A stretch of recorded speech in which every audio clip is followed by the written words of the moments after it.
응답받은 하나님의 말씀을 우리 다 같이 보겠습니다. 사도행전 23장 1절에서 11절까지의 말씀이 되겠습니다. 사도행전 23장 1절에서 11절까지의 말씀이 되겠습니다. 우리 찾으셨으면 우리 한 절씩 교독을 하도록 하겠습니다. 제가 먼저 읽습니다. 바울이 공회를 주목하여 이르되 여러분 형제들아 오늘까지 나는 범사에 양심을 따라 하나님을 섬겼노라 하거늘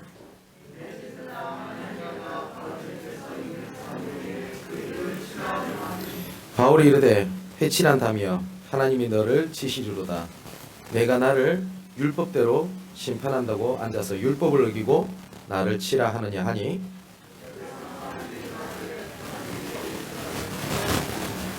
바울이 이르되 형제들아 나는 그가 대제사장인 줄 알지 못하였노라. 기록하였으되 너희 하나님의 관리를 비방하지 말라 하였느니라 하더라.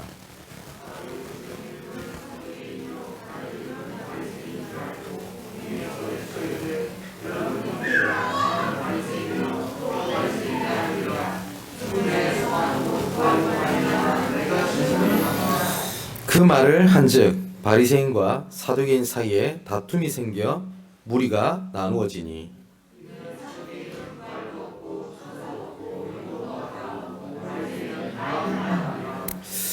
크게 떠들새 바리새인 편에서 몇 서기관이 일어나 다투어 이르되 우리가 이 사람을 보니 악한 것이 없도다.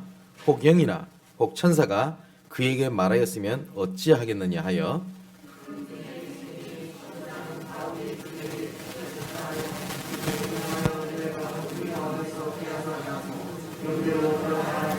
우리 다 같이 읽겠습니다. 그날 밤에 주께서 바울 곁에 서서 이르시되 담대하라. 내가 예루살렘에서 나의 일을 증언한 것 같이 로마에서도 증언하여야 하리라 하시니라. 아멘. 오늘은 모든 것을 통하여 절대 계획을 이루시는 하나님이라는 제목을 가지고 우리 같이 말씀을 나누려고 합니다. 사역을 하다 보면 그 현장에서 많은 사람들을 만나게 됩니다. 그 믿는 사람들도 만나게 되고 또한 불신자들도 이렇게 많이 만나게 됩니다. 근데 참 재미가 있는 게 근심 걱정이 없는 사람이 없어요. 나이, 성별, 위치를 막론하고 전부 다 근심 다 합니다. 이번에 그 수능을 쳤지 않습니까? 그러다 보니까 수능을 잘 쳐도 걱정이고 못 쳐도 걱정입니다. 잘 치면 잘 친 나름대로 이제 내가 어떻게 대학 가야 되나 싶기도 하고 못 치면 못 친 나름대로 이제 어떻게 해야 되나 이런 생각도 들어요. 또 많이 가진 사람은 또 많이 가진 나름대로 고민을 합니다. 이거 어떻게 지키나 싶은 거예요. 또 없으면 없다고도 고민을 하는 겁니다. 그 연예인들을 만나보면 인기가 없으면 인기가 없어 그것 때문에 고생하고요. 인기를 딱 얻게 되면 이 인기를 어떻게 또 유지해야 되나라고 또 고민을 합니다. 그래서 어떤 연예인이 이렇게 그 은퇴를 하면서 고백하는 걸 제가 봤어요. 단 한 번도 행복한 적이 없었대요. 인기가 많아도 행복하지가 않더랍니다. 우리 양문교회 성도 여러분 중에 그런 분은 없다고 제가 생각을 합니다만은 혹시나 내가 하나님이 안 믿어진다 아니면 내가 하나님의 자녀가 아닌 것 같다 라고 만일에 내가 느껴진다면 이제부터 걱정을 24시간 동안 하셔야 돼요. 그게 정말 맞다면. 근데 만일에 내가 걱정을 이렇게 계속 하고 있잖아요. 그러면 남들이 하지 않아도 되고 이해하지 않은 걱정까지 다 하게 됩니다. 전혀 연관성도 없고 그리고 그렇게 될 가능성도 없는데 내 머릿속에는 이미 판타지 소설을 그리고 있어요. 이 작은 일이 이렇게 커질 거야. 그럴 소지도 없어요. 요 작은 일을 크게 만들어요. 그래서 그 염려만 해도 문제인데 그 염려 이상의 것을 내 머릿속에 그림을 그려가지고 근심의 25시를 딱 하고 있습니다. 근데 이 반드시 이 근심은 열매를 맺게 돼요. 영원한 열매를. 욥이 하나님 앞에 올바른 자였던 건 맞습니다. 그런데 이 사단이 욥을 딱 건드릴 때 욥기 3장 25절에 보니까 욥이 이렇게 딱 고백을 하잖아요. 평상시에 내가 두려워하던 것이 나에게 미쳤구나. 딱 그러거든요. 욥이 가지고 있었던 그 깊은 염려를 딱 건드려 버린 겁니다.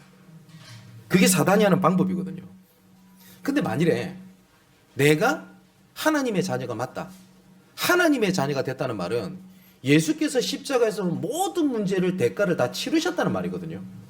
과거, 현재, 미래 모든 문제를 끝내버린 겁니다. 내 원죄를 끝내실 정도가 아니라 우리가 예수 믿고도 넘어지고 염려하고 또 그 다음에 문제 많고 불신앙할 거 하나님께서 알고 계셨습니다. 전지전능하신 하나님께서. 그래서 하나님께서 구원하시고 난 다음에 우리를 그냥 내버려 두시지 않으시고요. 그리스도를 통하여 보혜사 성령을 보내사 영원토록 우리 함께 계시겠다고 말씀하셨습니다. 우리가 무너질 걸 알고 탄식하는 마음을 가지고 우리를 위하여 항상 간구하신다고 하셨거든요. 그렇다면 하나님의 자녀가 맞다면 이제부터 염려 안 해도 됩니다. 그게 전부 다 문제 사건들이 뭐냐면 하나님의 계획을 이루는 하나님의 컨텐츠가 되고 하나님의 플랫폼이 돼요. 나는 능력이 없습니다. 나는 배경도 없고 할 수 있는 게 아무것도 없어요.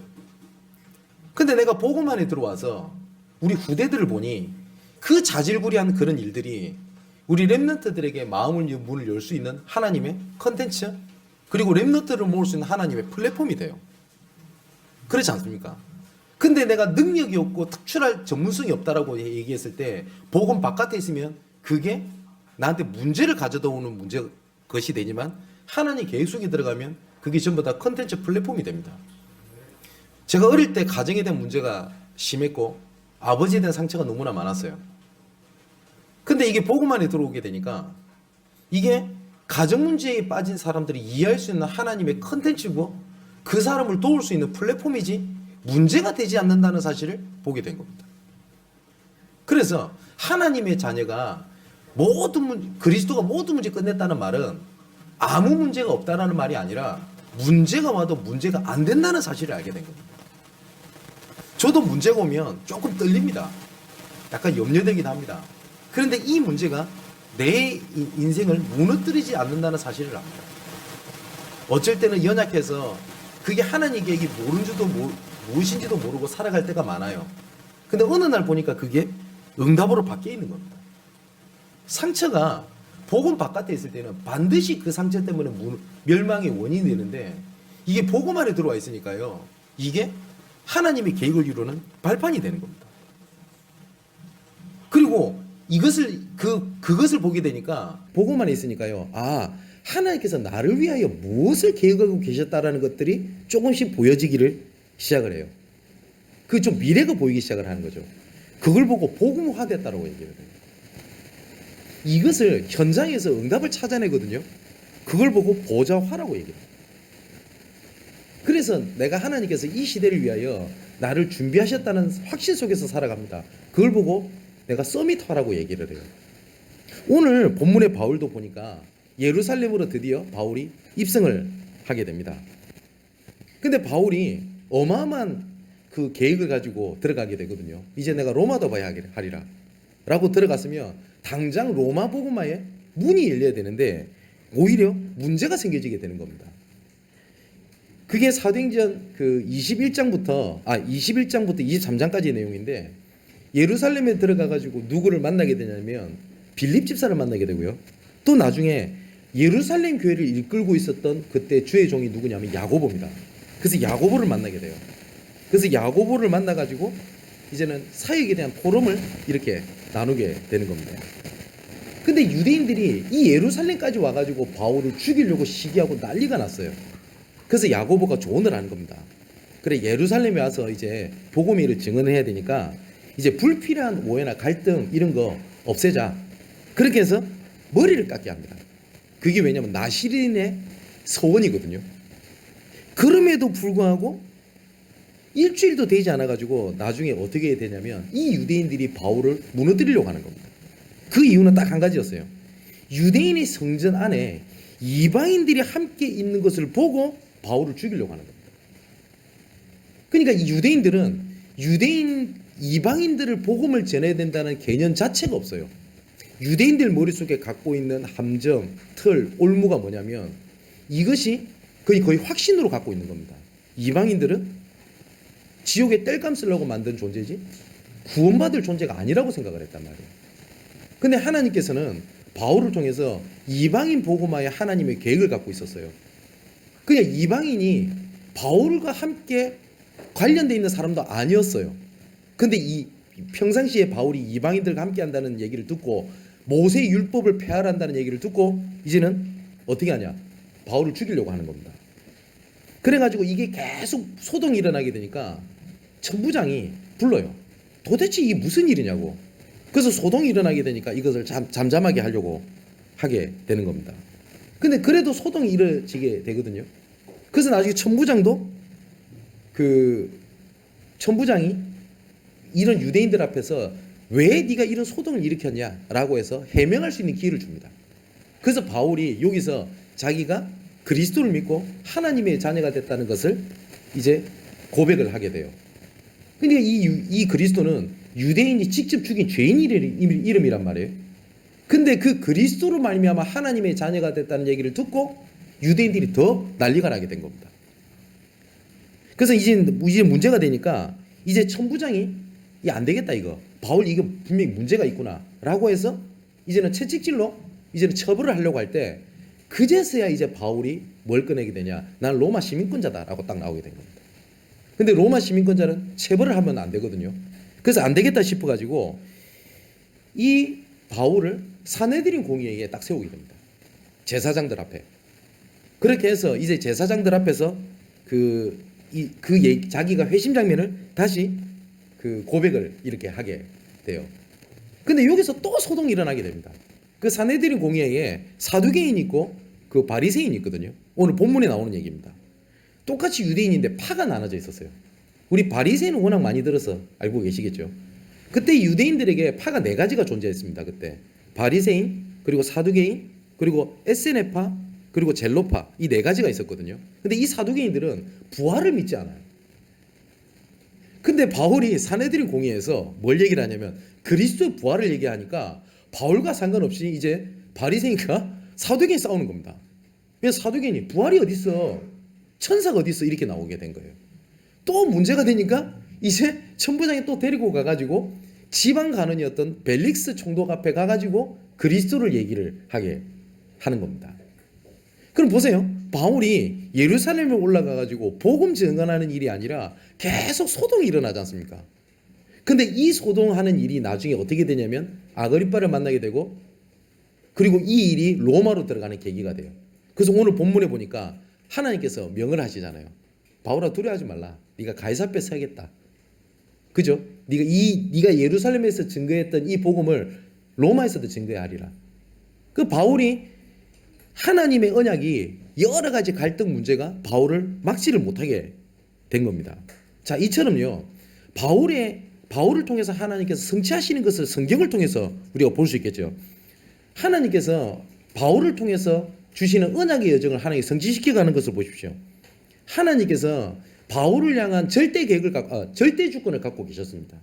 바울을 창세전에, 그죠? 바울도 스스로 고백합니다. 에베소서 1장에 보니까 창세전에 우리를 택하사, 그죠? 로마서 16장에 뭐라고 해요? 영세전부터 감춰졌다가. 근데 이 계획이 뭐냐면 사도행전 9장 15절에 보니까 이방인들과 많은 임금들 앞에서 택한 나의 그릇이다 라는 계획을 가지고 하나님께서 바울을 시간표에 따라 건져냅니다. 근데 사도행전 9장 15절은 바울이 들었던 음성이 아닙니다. 아나니아가 들었던 음성이에요. 근데 사도행전 11장 18절에 보니까 바울과 바나바가 이방인에게도 생명 얻는 회개를 주셨다라는 것을 현장을 통해서 발견을 하게 됩니다. 그래서 바울이 절대계획을 찾게 돼요. 아, 나는 이방인을 위하여 하나님께서 나를 부르셨구나라는 사실을 알게 됩니다. 그래서 바울이 언약을 딱 붙잡게 되거든요. 그게 사도행전 13장 46절에 보니까 이제는 이방인대로 향하러 간다. 이때가 언제냐면 선교사로 파송받았을 때의 일입니다. 근데 하나님의 언약의 여정이 얼마만큼 대단하냐. 바울이 실수를 하고 아덴에서 사역을 실수를 하잖아요. 오히려 그 실수했던 계획이 이제 모든 것을 털어버리고 나는 이제 이방인들을 향해서 집중하겠다라고 결단을 하는 하나님의 계획을 이루게 됩니다. 결국은 이 절대응답이 오늘 본문에 나왔듯이 로마 복음화의 하나님께서 일이 진행이 되는 겁니다. 바울이 살아생전에 로마가 복음화되지는 않습니다. 근데 바울의 그 언약의 여정이요. 후대에 전달이 되어서 250년 뒤에 로마가 그리스도 이름 앞에 무릎을 꿇게 돼요. 지금도 이해하지 못하는 사건 중에 하나가 우리가 잘 알다시피 그리스 로마 신 아시죠? 제가 로마를 몇 번 가봤는데 로마에 가면 비너스 신전, 뭡니까? 포세이돈 신전, 제우스 신전, 신전들이 많지 않습니까? 이 모든 신전들이 나중에 교회로 다 바뀌어버립니다. 그게 이해가 안 되는 사건이에요. 그 어마어마한 문화가 한꺼번에 뒤집어져 버린 겁니다. 그럼 바울이 어떤 문화 사역을 한다고 해서 글을 쓰고 했던 게 아니었거든요. 근데 바울이 전했던 그 언약의 여정이요. 나중에 어떻게 바뀌냐면 로마가 뒤집어져 버립니다. 나중에는 어떻게 되냐? 로마에 사는 사람 중에 예수 믿기 싫은 사람은 로마를 떠나라 이렇게 돼버린 겁니다. 313년에는 기독교가 공인을 받게 되고요. 390년에는 데오두시우스 황제 때는 야 예수 믿기 싫어? 로마 떠나. 그래서 로마가 국교가 되게 됩니다.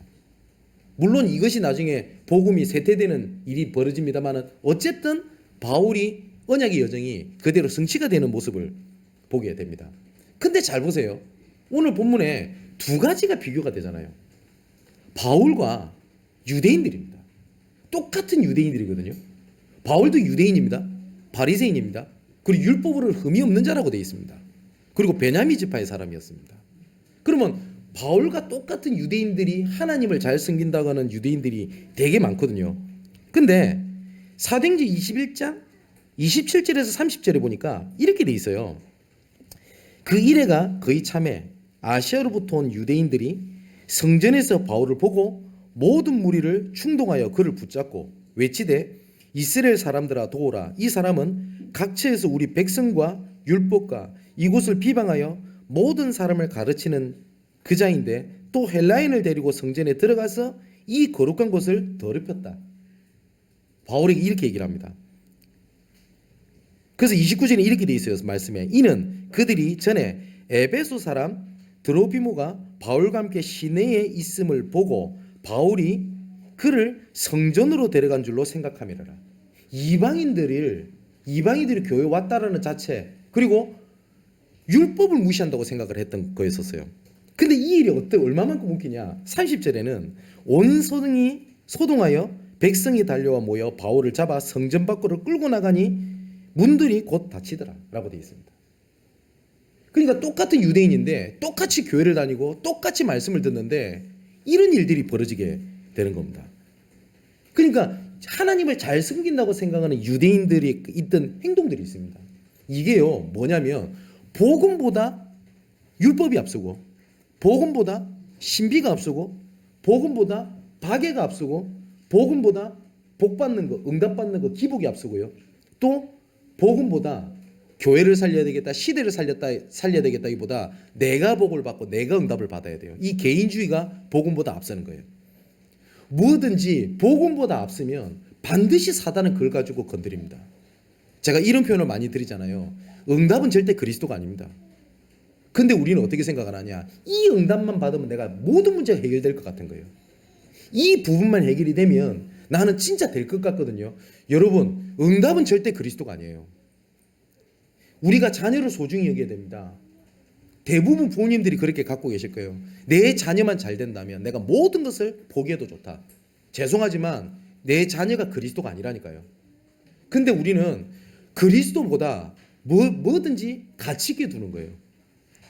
바울이 일평생 그 공격을 받았던 게 이 율법주의였습니다. 바울은 율법 폐기론자가 아닙니다. 율법으로 절대 해결하지 못하는 영적 문제. 그죠? 근데 유대인들은 어떻게 나왔냐? 심지어 다른 사도들까지 그렇게 얘기를 했어요. 예수 믿고 구원받는 건 맞아. 그런데 그래도 우리 유대인 전통이 있잖아. 그 할례 행해야 되잖아 그거. 그래도 우리 유대인 전통 지켜야 되지 않냐? 이방인들은 그래 예수 믿고 구원받는 거 맞아. 그래도 유대인들이 했던 전통 그거 가르쳐야 되지 않냐? 이렇게 나온 겁니다. 그때 바울이 뭐라고 얘기를 하냐? 유대인이 우리도 하지 못하는 그 일을 왜 이방인들 위에 짐을 실으려고 하냐? 이렇게 나온 겁니다. 저는 어릴 때부터 교회를 다녔습니다.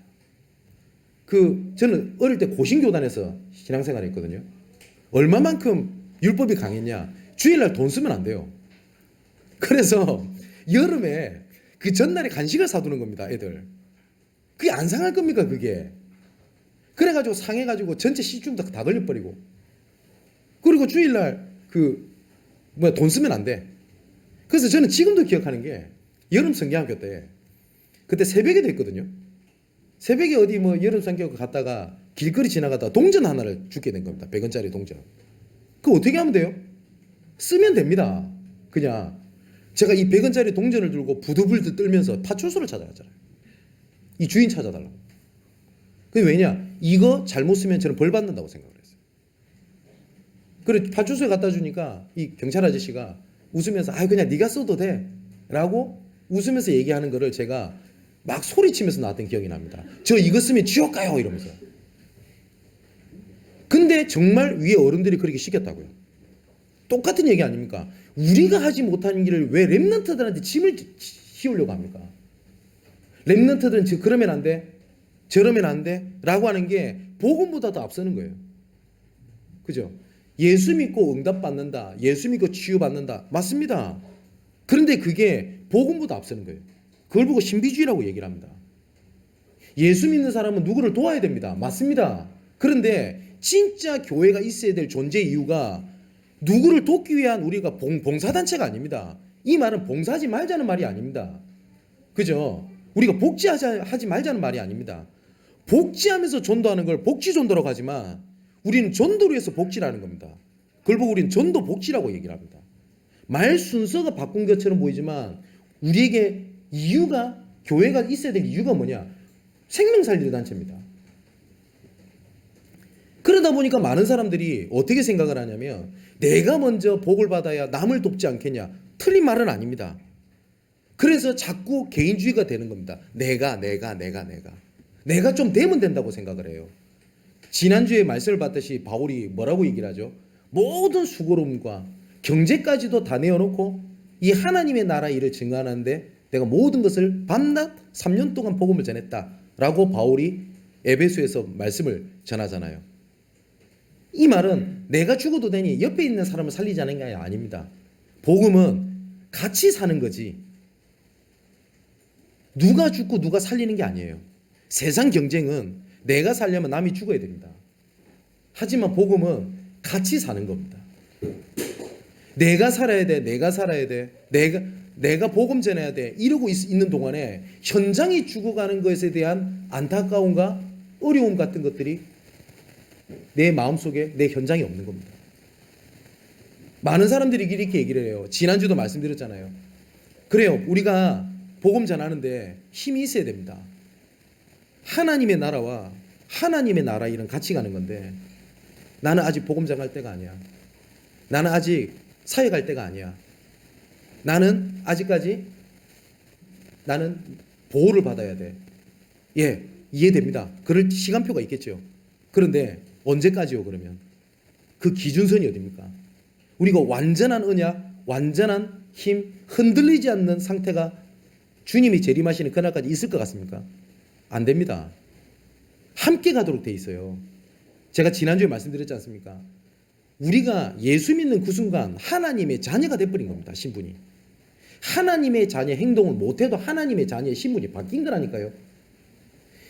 내가 예수 믿는 그 순간 하나님께서 나를 전도자로 불렀지 내가 조금 있다가 전도자로 되는 게 아니라 처음부터 나를 전도자로 불렀다니까요. 그래서 함께 가는 겁니다. 근데 사단이요 이거를 놓치게 딱 만드는 겁니다. 그래서 우리가 시급하게 치유받아야 될 것 중에 하나가 뭐냐면 내가 복음 아니고 아닌 것에 앞서가 있는 것들이 굉장히 많습니다. 그것들이 내가 발견하지 못하고 인지하지 못하고 있는 것들이 너무너무나 많아요. 내가 인지를 못하기 때문에 내가 치유 못 받습니다. 그래서 하나님께서 내 문제를 들추는 작업을 언약의 여정 속에서 이루어 가시는 겁니다. 언약의 여정 속에 복음 확실하게 붙잡으면 내가 문제도 없고 갈등이 없는 게 아니에요. 내가 언약의 여정 속에 있는데 내 문제가 계속 드러나잖아요. 그게 응답이에요. 왜냐? 이것 때문에 무너지지 말라는 거예요. 근데 우리는 어떻게 생각을 하냐? 복음보다 내 행복, 잘 되는 것이 앞서가 있다 보니까 문제가 생기면 내가 복음이 안 됐나? 내가 언약을 잘못 붙잡았나? 자꾸 이런 속으로 자꾸 근본이 흔들려져 버리게 되는 겁니다. 그죠? 그래서 가장 첫 번째 중요한 게 뭐냐면 내 영적 상태를 바꾸는 거예요. 응답보다 응답의 자리에 있어야 되거든요. 내가 응답을 볼 수 있는 눈이 없으면 응답이 와도 응답인 줄을 모릅니다. 돈을 버는 사람들의 특징은요, 남들은 돈벌이가 안 된다, 사업할 때가 아니다, 그리고 확산할 때가 아니다라고 하는데 돈을 버는 눈이 있는 사람은 반드시 그 틈을 타고 들어가서 돈을 법니다. 다릅니다, 분명히. 우리가 응답이 없는 게 아니라 하나님께서는 우리와 24시간 함께 계시거든요. 이걸 바꿔 말하면 24시간 우리를 통해서 응답하시고 성취하고 계시는 겁니다. 단 우리가 못 보고 있을 뿐입니다. 왜냐? 영적 상태 때문에 그래요. 그래서 조금만 내 생각, 내 기준, 내 표준을 내려놓고 말씀을 기준에서 보면 그때부터 하나님의 응답이 보이게 되는 겁니다. 불신이다 이런 생각이 들 거예요. 예수 믿는다 되나? 지금 당장 굶어 죽을 판인데 예배 자리에 앉아 있으면 되나? 이렇게 얘기를 합니다. 굉장히 논리적이죠. 또 믿는다고 하는 사람은 이렇게 얘기를 합니다. 기도한다 되나? 네 할까 하면서 기도해야지. 굉장히 논리적이죠. 근데 성경은 뭐라고 돼 있냐? 너희는 가만히 서서 여호와께서 행하시는 일을 봐라. 여호와께서 너희 앞서 행하시는 여호와이시니라. 아무것도 할 수 없을 때 하나님만 바라보고 있으면 하나님께서 문을 여십니다. 근데 내가 할 거 다 하고 하면서 기도해라? 인본주의입니다. 그죠? 그 사단이 그래서 나는 하나님의 자녀가 되고 운명 저주팔자에서 해결됐는데 사단이 이걸 계속 속이는 겁니다. 그래서 지난번에 말씀드렸던 것처럼 사단이 함정, 틀, 올무에 딱 잡히게 만들어요. 요게 딱 잡혀 있으니까요. 이것이 어떻게 되냐? 내 삶으로 딱 뿌리가 내려지는 겁니다. 그게 창세기 6장이 네피림 시대거든요. 그게 사상으로 내 삶으로 이렇게 드러납니다. 이것이 나중에는 어떻게 되냐? 시대적인 문제로 딱 오게 돼요. 그래가지고 생각, 마음 이것이 완전히 딱 굳어져 가지고 복음과 반대되는 딱 상태로 딱 가 있습니다. 그래서 오히려 복음을 붙잡는 게 현실과 동떨어지게 딱 보이게 만들어요. 우리나라에서는 이해가 안 되는데요. 여러분 유럽만 가도 마약을 하는 사람을 처벌을 못합니다. 일반화돼 있어요. 오히려 마약을 판매하는 사람을 잡습니다. 제가 예전에 독일 프랑크푸르트에 갔을 때 제가 마약을 목에다 놓는 사람 실제로 본 적이 있어요. 공원에서. 아무도 제지를 안 해요. 왜냐? 워낙 많이 하니까. 뭐가 돼 있어요? 실내화가 돼 있어요. 미국만 가면요. 이제 대마초를요. TV에다 광고를 합니다. 얼마만큼 대중화되어 있는지 아세요? LA만 가도 호텔 들어가면 대마초 냄새가 진짜 뭔지 압니다. 하도 많이 맡아가지고. 아무렇지도 않아요. 요만한 필름통에 들어가는 게 몇천 원밖에 안 돼요. 이제 잡지를 않아요. 이제 뭐가 돼? 문화화가 돼 있는 겁니다. 이제 대한민국도 마약 청정국이라고 말을 하지 못하는 시대가 왔어요. 여러분 이 얘기가 굉장히 뜬구름 잡는 얘기처럼 들립니까? 그렇지 않습니다. 이 창세기 3장 문제가 계속 이렇게 오는 겁니다. 처음에 류 목사님께서 교회에서 애들이 마약을 교환한다는 얘기를 듣고 진짜 그럴까? 라고 하는 약간 회의감이 제가 든 적도 있었습니다. 아 진짜 교회가 그 정도일까? 진짜 교회가 그 정도입니다. 유럽에 가면 교회들은 무너질 때까지 다 무너져 버렸어요. 그래서 이렇게 내가 올무, 그 다음에 틀, 함정 속에 이렇게 잡혀 있다 보니까 본인도 모르는 영적 문제에 딱 잡히게 되는 겁니다. 이게 문화로 딱 돼 있어요. 영적 상태에 따라서요, 내 기준, 수준, 표준이 결정되고 모든 것에 영향을 받거든요. 지난주 말씀드렸죠. 다들 가난해요. 후진국 나름대로 가난하고요. 일본 가면 부자인 것 같습니까? 국가가 부자지 사람들은 다 가난해요. 그런데 이것이 딱 문화가 돼 있잖아요. 그러다 보니까 구걸하는 게 부끄러운지도 몰라요. 사기를 치는 게 잘못된지도 몰라요. 자기도 모르게 이렇게 잡혀 있어요. 실제로 범죄자들이 영적 문제에 잡혀서 범죄 저지른 사람 많습니다. 이것이 나중에 복음보다 앞서는 것들이 자기 딱 가치관이 되거든요. 그거 보고 종교라고 얘기를 합니다. 성경이 뭐라고 돼 있냐? 탐심은 곧 우상숭배니라라고 돼 있거든요. 여기서 나도 모르게 어디서 질병이 오는지도 모르고 내가 노예로 포로로 속국으로 잡혀갑니다. 그래서 내가 잡혀있는지도 모르고 끌려다녀요. 그래서 사단 얘기를 하면 거부합니다. 그런데 진짜 본질상은 사단에게 잡혀서 끌려가게 되는 겁니다. 이 상황에서 문제가 막 드러나기 시작해요. 어떤 사람은 정신적으로 문제가 드러납니다. 우울증이라든지 조울증이라든지 아니면 이유 없이 불안해요. 그거 정신문제거든요. 아무 문제가 없어. 근데 이상하게 무예래가 불안한 겁니다. 이상하게 문제가 닥칠 것 같아요. 요만한 문제를 이렇게 크게 봐요. 그래서 무너지게 만들어요. 내 상황에 따라서 업앤다운이 너무너무 심해요. 그런 사람들이 너무너무 넘쳐나요. WHO에서 이렇게 얘기를 했거든요. 병원에 가진 않았지만 심각하게 정신과 진료를 받아야 되는 사람이 10%가 넘는다랍니까? 전 세계에. 10명 중에 1명이라는 얘기거든요. 이게 시대 문제가 지금 되고 있단 말이에요. 그러면 사람들이 어디 보면 문제가 오잖아요. 그럼 나도 모르게 이 문제를 해결하려고 하는 보호 본능이 생깁니다. 그래서 어디 집착을 해요. 그거 하면 좀 괜찮거든요. 술 좀 먹었다고 알코올 중독 걸린 줄 압니까? 아닙니다. 집착. 청소년들이 게임 많이 한다고 게임 중독에 빠지는 거 아닙니다. 이거 아니면 평안함을 얻을 데가 없거든요. 집착, 그리고 중독. 나중에 어떻게 되냐? 분열시대가 딱 와버려요. 여기에 답을 줘야 될 교회가 답을 주지 못하고 있다 보니까 점점점 시대가, 교회가 무너지는 시대가 오게 된 겁니다. 자, 그렇다면 우리가 힘이 없잖아요. 우리가 힘이 없잖아요. 내가 문제 속에, 불신앙 속에, 동기 속에 이렇게 빠지지 않으려고 그래도 나한테 힘이 없는 겁니다. 어느 세상 누구도 도와줄 수가 없고 힘이 돼줄 수가 없는 거예요. 그래서 하나님께서 우리에게 힘을 주시겠다고 약속을 하신 겁니다. 세상이 줄 수 없는 평안함을 주시겠다고 약속을 하신 겁니다. 그래서 하나님께서 뭐라고 말씀하셨냐? 내가 너희와 항상 함께 있겠다고 약속을 하신 겁니다. 힘이 없거든요. 어떤 힘이 없냐? 내가 진짜 세상을 살아가고 버틸 수 있는 힘이 없거든요. 그 힘이 필요하거든요. 남들한테 내 속에 있는 얘기를 하지도 못합니다. 내가 진짜 힘든데 무엇 때문에 힘든지도 모르고 내가 그렇게 살아갈 때가 많아요. 그래서 하나님께서 함께 있자고 말씀하신 거예요. 나한테 오라고 얘기를 하신 거예요. 그렇잖아요. 우리가 친한 사람 옆에 가서 조금만 얘기를 해도 조금 위안을 삼아요. 하지만 한순간이에요. 그런데 이것이 어느 정도 한순간이지만 조금 위안을 삼거든요. 그러니까 나중에 어떻게 바뀌는지 아세요? 사람을 찾아다녀요. 내 얘기를 하려고. 근데 사람은요, 거의 다 이기적이거든요. 내가 속인 얘기를 털어놨더니 누가 딴 데 가서 그 얘기를 해버렸네. 그래서 나는 위안이라고 생각하는 그 사람에게 상처를 또 받아버린 거예요.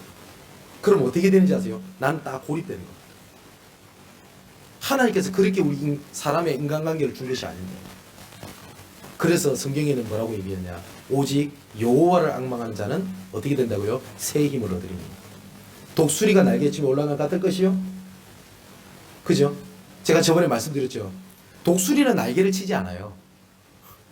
왜냐하면 독수리가 날개 치는 거 보셨어요? 참새나 날개를 치지.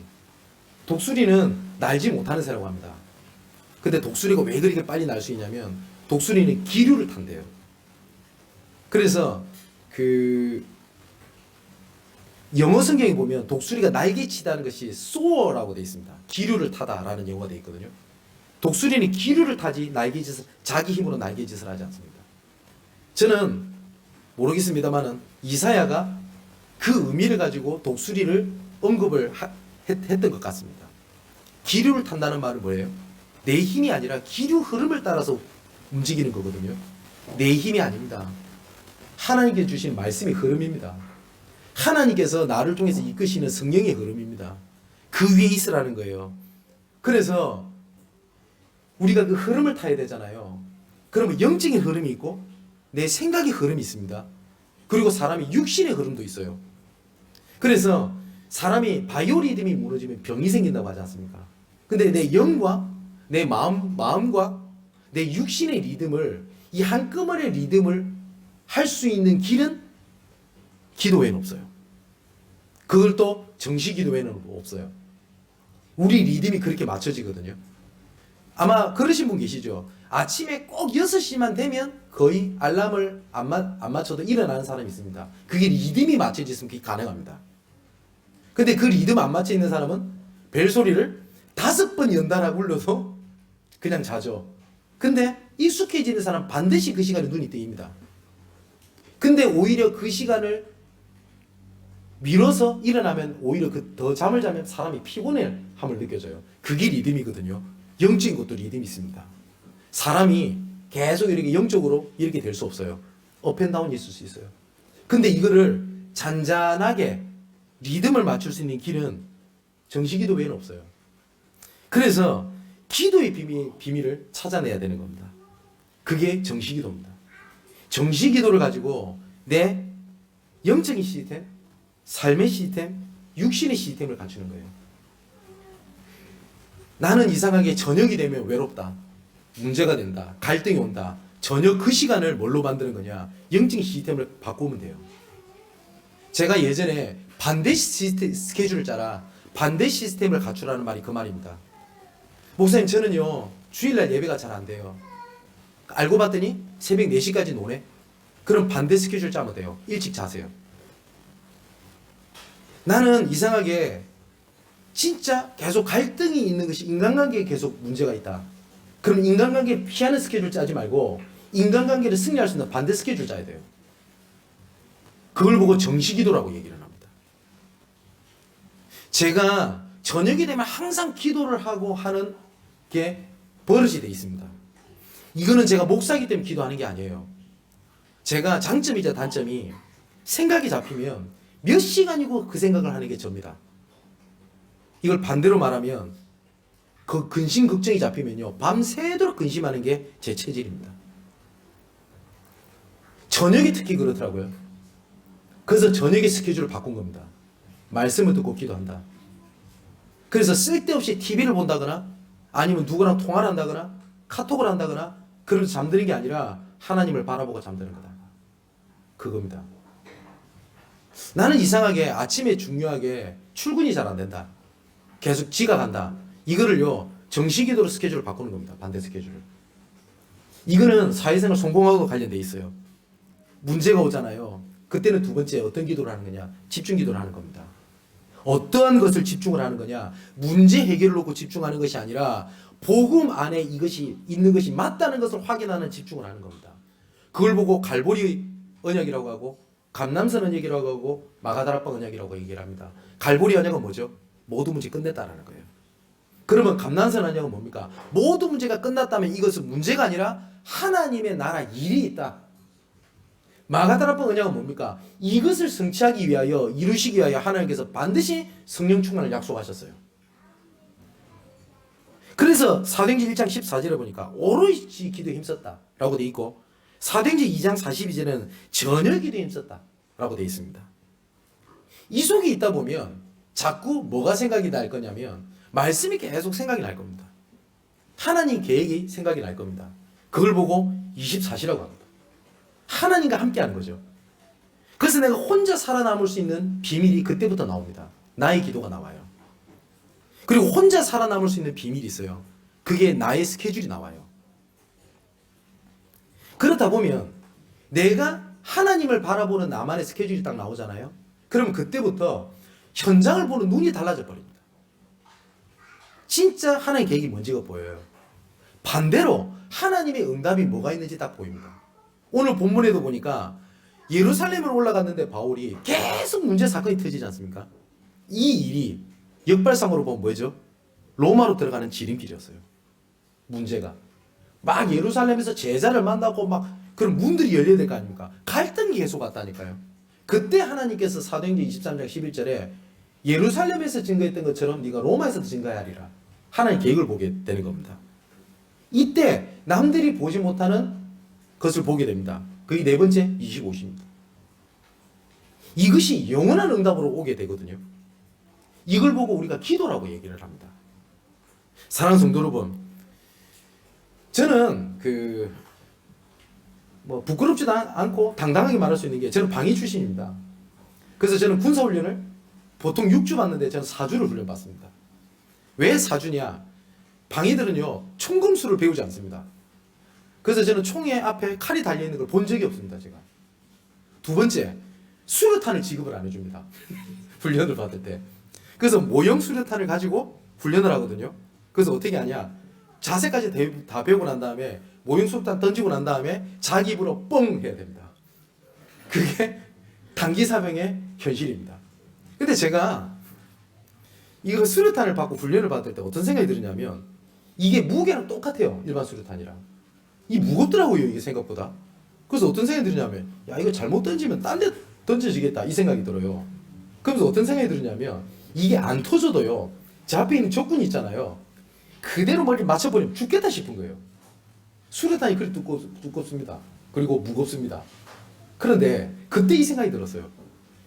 이 수류탄 무기를 그냥 던져도 무기가 되지만 이게 터지면 대량 살상이 가능하거든요. 하나님께서 우리에게 주신 복음이라는 이 무기를 확산시킬 수 있는 하나님의 방법을 주셨는데 그게 오늘 말씀드린 기도입니다. 그래서 정말 오늘 한 주간 일평생 올바른 기도가 회복되시기를 주님의 이름으로 축원을 드립니다. 이처럼요 모든 것을 통해서 하나님께서는 바울을 향해서 절대 계획을 이루어 가셨어요. 사랑하는 성도 여러분, 이제 한 가지만 말씀드리고 마치려고 합니다. 내가 하나님의 자녀가 맞다. 그러면 왜 길이 막히나? 왜 내가 문제가 해결이 안 되지? 왜 자녀에 대한 문제 갈등은 왜 계속이 올까? 왜 나는 경제 문제가 오지? 왜 나는 갈등이 오지? 라고 하는 문제 속에 빠지지 마시고요. 뭐냐? 내 상태와 상관없이 하나님은 나를 통하여 세계복음화를 이루시려는 하나님의 절대 계획은 성취가 됩니다. 내가 알고 따라가냐 모르고 따라가냐는 거거든요. 우리 사랑하는 성도 여러분, 우리 양문교 성도 여러분들은 그렇게 생각하지 않겠죠. 많은 사람들이 그래서 이렇게 생각을 해요. 내가 잘 안 하고 있으니까 내가 잘 성령님도 못 받아가지고 일이 잘 안 풀리는 것 같다. 그게 맞나요? 그러면 모든 선택의 주권은 내한테 있네요. 내가 선택을 잘하면 잘 될 겁니까? 아닙니다. 하나님의 절대 주권입니다. 그죠? 근데 그 하나님의 절대 주권을 이루어가는 하나님의 방법이 문제 사건을 일으킨다니까요. 하나님께서는. 이걸 보고 사건 캠프라고 그래요. 이게 사건인데 이걸 하나님의 계획으로 보게 되니까 전부 다 문인 겁니다. 제가 노예 캠프를 한번 전도 캠프를 진행을 할 때 이분들이 어떤 계획을 짰냐? 복음 전하려고 여기저기 스케줄 다 짠 겁니다. 보니까 막 하지 말라고 했는데 그냥 복음 전하려고 막 대상자를 쫙 준비를 다 해놨어요. 전도 캠프가 되는 딱 그날 어떤 일이 벌어졌냐? 태풍이 툭 터진 겁니다. 그러니까 어느 정도까지 태풍이 생겼냐? 바로 앞에까지 걸어가지 못할 만큼 태풍이 와버린 거예요. 그러니까 누구를 만나야 되겠다는 온갖 인본지 동기 짰던 전도 캠프 스케줄이 다 무산이 다 돼버린 겁니다. 그래서 어쩔 수 없이 집으로 빨리 돌려보낼 수밖에 없었어요. 태풍 때문에. 그래 마지막 날 모였는데 이분들이 뭐라고 간증을 하기 시작하냐면 우리 남편 안 될 거라 봤대요. 내 기준, 내 수준, 내 표준. 왜냐? 우리 남편 이 사람 복음 아직 멀었어. 근데 집에 있게 되잖아요. 남편도 빨리 집에 들어와 버리는 겁니다. 그때 생각이 하나 딱 들더래요. 전도 캠프 기간에 전혀 만나지 않는 이 남편을 향한 계획이 뭐 있을까? 근데 희한하죠. 그날이 하나님께서 가문 복음화의 시간표를 딱 준비를 해놨더래요. 보세요. 우리는 왜 하필이면 전도하려는데 문이 막히지? 아닙니다. 하나님의 절대 계획은 반드시 성취가 됩니다. 그것처럼 절대 문제 때문에 눌리지 마십시오. 어려움 때문에 눌리지 마십시오. 반드시 하나님께서 나를 통하여 우리를 통하여 모든 것을 통하여 하나님의 절대 계획을 성취해 나가시는 하나님이신 줄 믿으시기를 주님의 이름으로 축원을 드립니다. 기도하겠습니다. 나의 하나님, 하나님의 계획은 반드시 성취가 됩니다. 언약의 여정을 미리 보고 미리 갖고 누릴 수 있는 은혜를 허락하여 주시옵소서. 내가 하나님 앞에 온전히 집중하기 원하오나 온전히 하나님 앞에 방향을 맞추기 원하오나 내 황폐한 영적 상태 때문에 무너질 때가 많고 불신앙할 때가 많습니다. 나의 하나님, 이 시간 우리 모든 성도들 머리 위에, 특히 우리 렘넌트 위에 하나님의 나라가 임하는 시간 되게 하여 주시옵소서. 영적 상태가 바뀌는 정시기도가 회복되고 문제 사건 속에 문제 해결을 위한 집중이 아니라 복음에 집중하는 집중기도가 회복되며 하나님께서 24시간 나와 함께 계시는 기도가 회복되고 다른 사람이 보지 못하는 응답을 보는 25시의 응답이 일어나며 나아가 세계복음화와 우리 렘넌트 운동을 위한 영원한 응답이 성취를 바라보고 하나님 앞에 헌신하며 믿음의 고백을 하는 기도가 회복되게 하여 주시옵소서. 반드시 모든 것을 통하여 하나님의 절대의 계획을 성취하시는 하나님의 언약을 붙잡고 이번 한 주간 모든 것을 통하여 하나님의 응답을 확인하는 시간 되게 하여 주옵소서. 살아계신 예수 그리스도 이름으로 기도합나이다. 아멘.